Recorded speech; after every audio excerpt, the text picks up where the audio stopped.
more so than I can remember in recent memory. All right, Tom Luginbll on the Out of Bounds Show. Let's do some rapid fire here. We got to start with our game of the weekend, State, and then we'll go to Baton Rouge. So you mentioned Georgia going to Ole Miss. Ole Miss is coming off an amazing weekend where they throttled Arkansas. Jackson Dart, a record-setting day. Yep.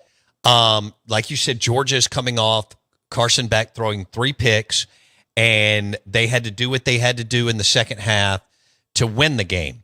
Now, Ole Miss can't run the football, and Henry Parrish is out. Right. So, having said that, Georgia at Ole Miss, let's start first with the Ole Miss offense against Kirby Smart and I guess Shulman or whatever's defense. If Ole Miss can't run the football, what's the path, or how does this look to you, Luke's? I think the path is explosives. If you can't run the football, it's hard to sustain drives, right? So I think they're going to have to come up with ways to get 15, 20, 30-yard chunk plays that flip the field and put them in position to score. Because I just think for anybody, not just Ole Miss, but if you can't effectively or consistently run the ball, and then also that impacts, as we've talked about before, that also impacts your ability to go fast, which we know Ole Miss wants to do as often as they possibly can.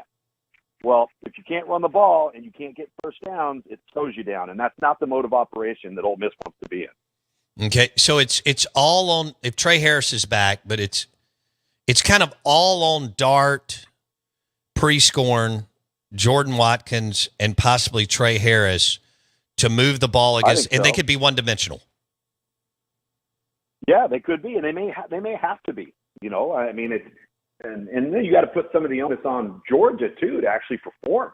You know, like I said, if there was a time for Ole Miss to get Georgia, this is it, because Georgia has done so many things that most teams would lose a game as a result of that they haven't lost because they've been able to compensate with talent. So if you're going to have a shot, this is probably the moment you've got to have it. Let's flip it. Tom Luginbll with ESPN on the Out of Bounds Show. Pete Golding and the Ole Miss defense going against Bobo and Carson Beck and the Georgia offense. Well, listen, I think that Georgia is throwing the football way too much. Georgia is not a team that wants to throw it 50 times, 45 times, even 40 times a game. And the way that Carson Beck is playing and how irresponsible he has been valuing the football should be super concerning, obviously, but it could end up being something fantastic for Ole Miss, because the reality is Georgia hasn't run the football well either. Talking about Ole Miss not running it well, Georgia hasn't run it well. I think that's prompted them to have to throw it more than they'd like. And the offensive line play for Georgia has not been what obviously they would expect. I think what any of us thought that it would or could be. And if you're looking at Ole Miss and why they went out in the offseason and made the moves that they made in the transfer portal, this is an opportunity for that Ole Miss defensive front to tee off a little bit. See what they got in them. All right, I think the defenses could rule the day here in Oxford, and it could be. It could. I think it could be extremely difficult to move it up and down the field for both offenses. The line's 2.5. So, bottom line, who do you like in the game?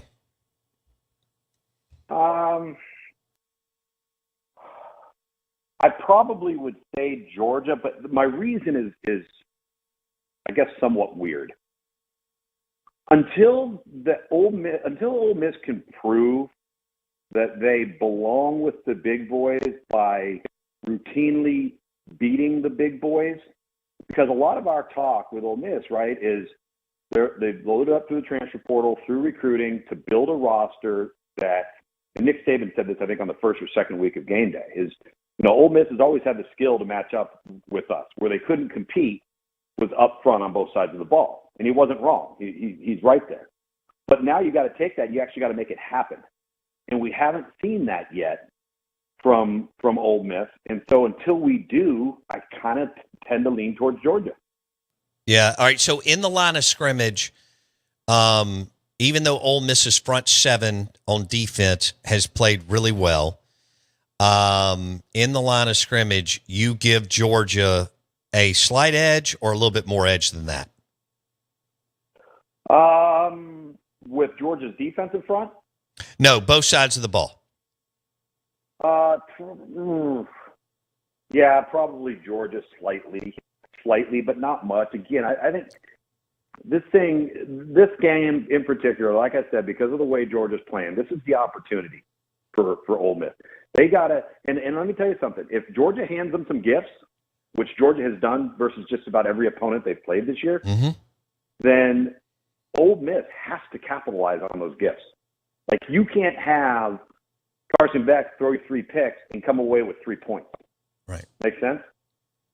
Is he just not as good? Is Carson Beck just not as good as we thought he was? Or is it because those two guys are in the NFL? One is a receiver, one is a tight end with Brock Bowers, and what's his name, McConkey? Are playing big-time football with the Chargers and the Raiders. And they just, you can't especially Bowers, who's a generational player. How would you frame that up? I don't think the personnel has been as good around him, and that's fine. But it's better than what the vast majority of college football is playing with at the quarterback position. So I think there's plenty there. But I also think, Bo, that with the offseason of hype and anticipation, the overexposure on social media, the TikTok stuff, he's got to start backing away, I think, from some of the stuff that doesn't matter and start refocusing and recalibrating on what it takes to be a great football player. Because I just think that to some degree he's too caught up in being Carson Beck. That's right. He's dating that celebrity, the women's basketball player who transferred from Miami maybe to TCU and then transferred back, and they're TikTok and Instagram stars, and maybe he's caught up in some of that. Okay, fair enough.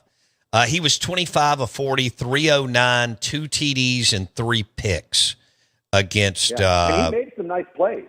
Yeah. He made some nice plays, especially late, but by that time he didn't need to because Florida couldn't function on offense.